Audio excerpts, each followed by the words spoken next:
Assalamualaikum warahmatullahi wabarakatuh. Alhamdulillah, assalatu wassalamu ala rasulillah Sayyidina Muhammadi wa ala alihi wa ashabihi wa mawalah. Amma ba'du, faya ayuhal hadirun ittaqullaha la'allakum tuflihun. Pada kesempatan ini, marilah kita bahas hikmah perkawinan. Menurut Ali Ahmad Al-Jurjawi dalam kitabnya Hikmatut Tashri wa Falsafah, bahwa hikmah-hikmah perkawinan itu banyak sekali. Antara lain, 1. Dengan pernikahan, maka banyaklah keturunan. Ketika keturunan itu banyak, maka proses memakmurkan bumi berjalan dengan mudah. Karena suatu perbuatan yang harus dikerjakan bersama-sama akan sulit jika dilakukan secara individual.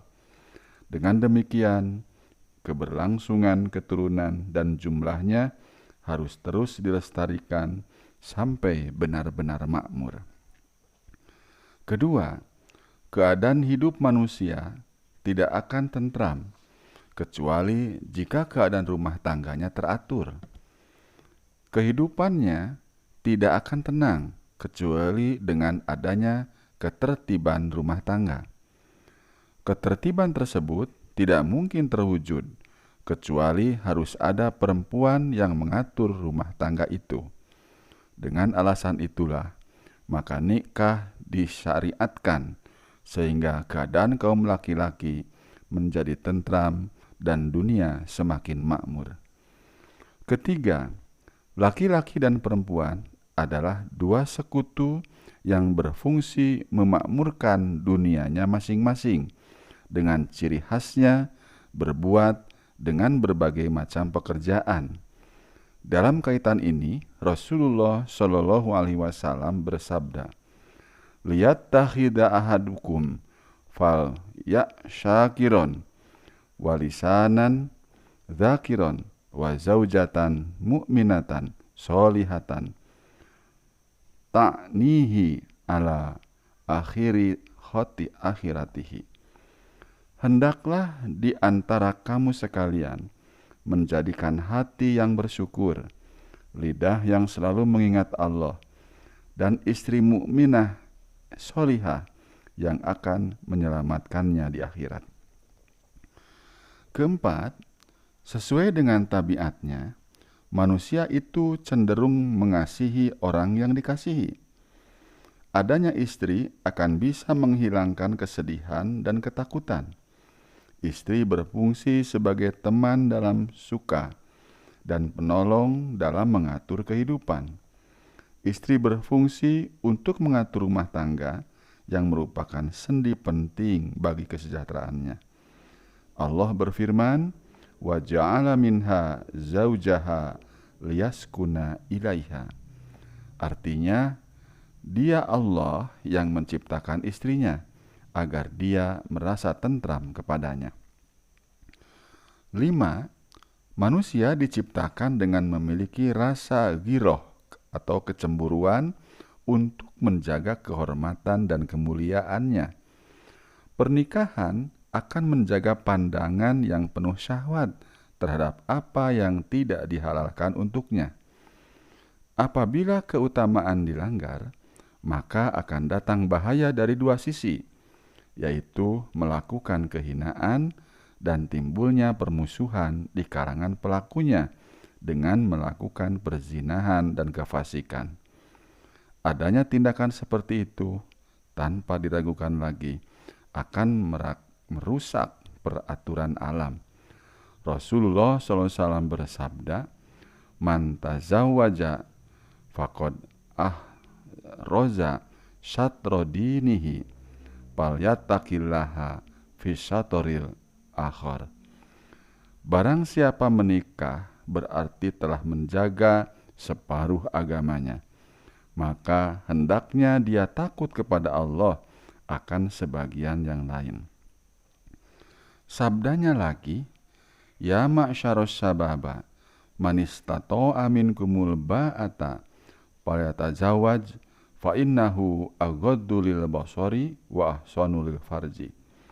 Hai para pemuda, barang siapa yang telah sanggup di antaramu untuk kawin, maka kawinlah, karena sesungguhnya kawin itu dapat mengurangi pandangan yang liar dan lebih menjaga kehormatan.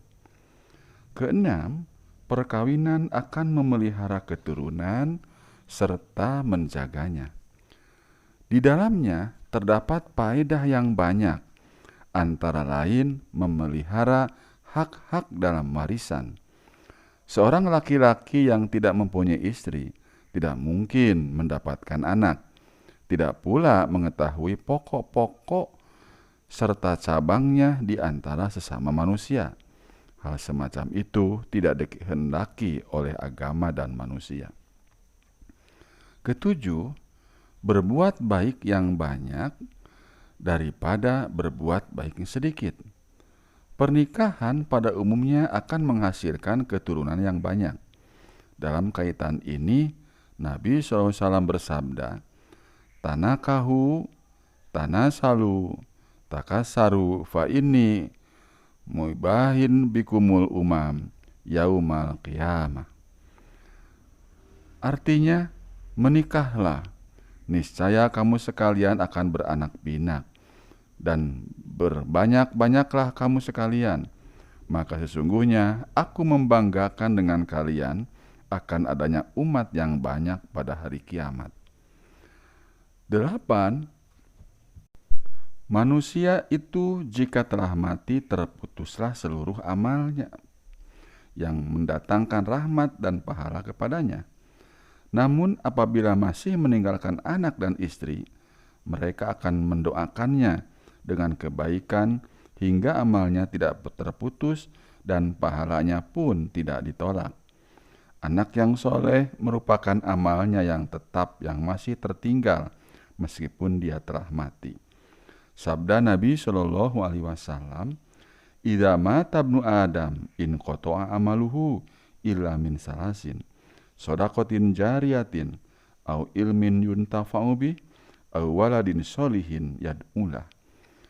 Artinya, apabila manusia telah meninggal dunia, putuslah semua amalnya, kecuali 3 perkara: sedekah jariyah, atau ilmu yang dimanfaatkan, atau anak yang soleh yang mendoakannya.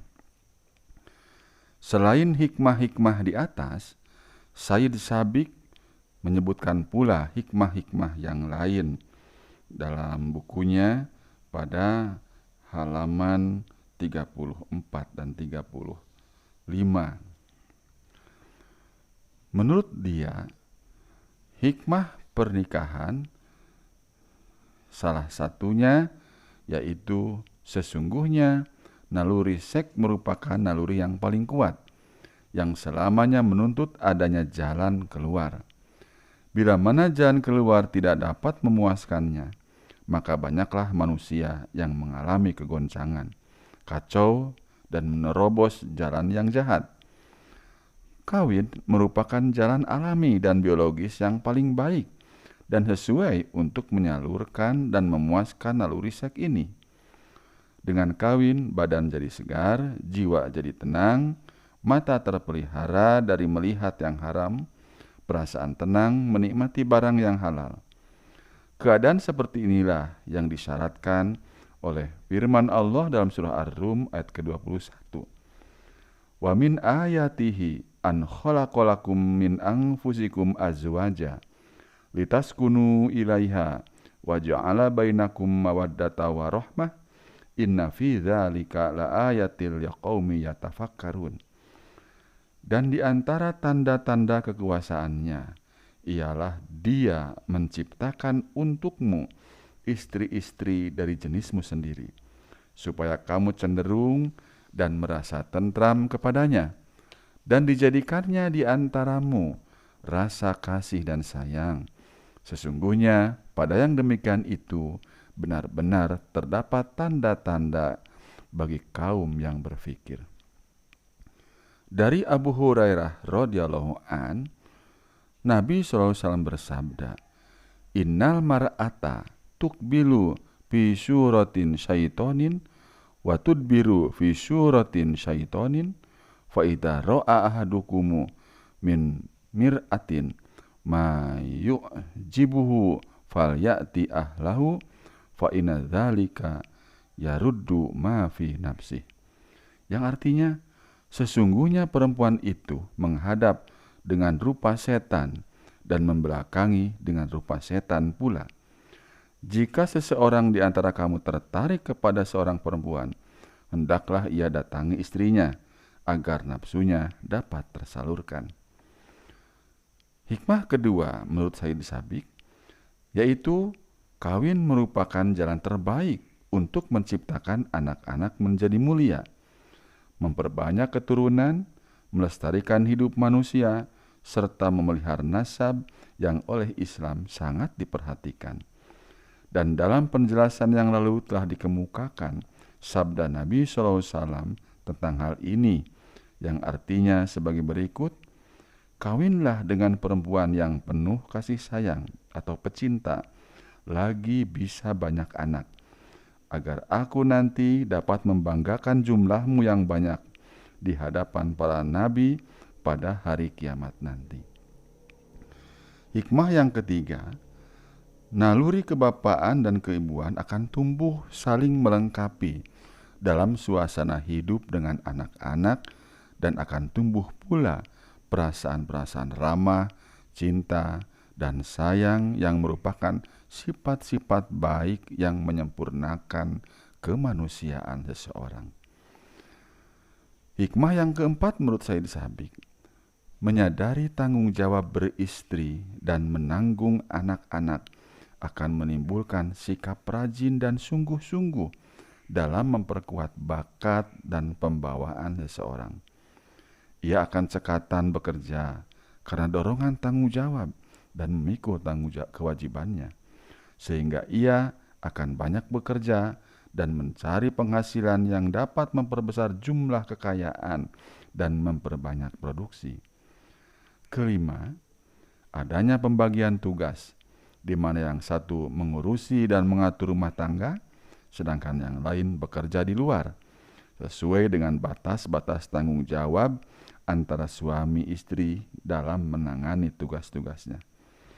Perempuan bertugas mengatur dan mengurusi rumah tangga, memelihara dan mendidik anak-anak, menyiapkan suasana yang sehat dan menyenangkan bagi suaminya untuk istirahat guna melepaskan lelah dan beroleh kesegaran badan kembali. Sementara itu, suami bekerja dan berusaha mendapatkan harta dan belanja untuk keperluan rumah tangga. Dengan pembagian tugas yang adil ini, masing-masing pasangan menunaikan tugasnya yang alami sesuai dengan keridhaan ilahi, dihormati oleh umat manusia, dan membuahkan hasil yang menguntungkan. Hikmah keenam dari perkawinan menurut Sayyid Sabiq, yaitu dengan perkawinan diantaranya dapat membuahkan tali kekeluargaan, memperteguh kelanggengan rasa cinta antara keluarga, dan memperkuat hubungan kemasyarakatan yang oleh Islam direstui, ditopang dan ditunjang. Karena masyarakat yang saling menunjang lagi saling menyayangi, akan terbentuk masyarakat yang kuat dan bahagia.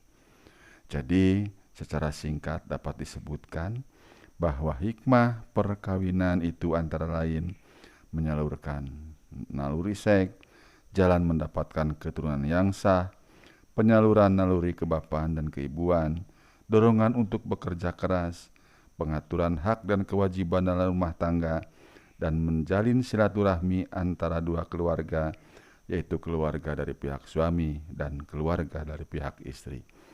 Demikian hikmah perkawinan. Semoga bermanfaat. Wassalamualaikum warahmatullahi wabarakatuh.